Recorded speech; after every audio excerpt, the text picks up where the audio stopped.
Ko otrok odraste, se lahko odloči za menjavo imena, še posebej, če je z njim nezadovoljen in ima občutek, da ni skladno z njegovim bitjem. Pri adaptaciji in rekonstrukciji imena vam lahko pomagajo numerologi, ki vam ime z bitjem uglasijo s preverjenimi numerološkimi fintami. Sredi imena dodajo kakšen R in obenem opustijo odvečen samoglasnik. Blagodejno pomaga tudi dodaten J na koncu imena ali dvojni N oziroma R na koncu priimka.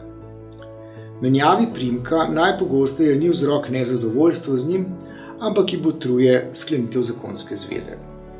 Dandanes se ljudje poročamo vedno pozneje in navadno si do sklenitve zakonske zveze že ustvariš dobro ime, na račun diplome, magisterija, doktorata ali pa medalje na olimpijskih igrah. In kaj zdaj?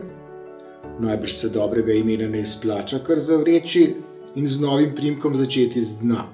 Najbolje je obdržati starega, dobrega, in dodati še novega, brez vezaja, prosim.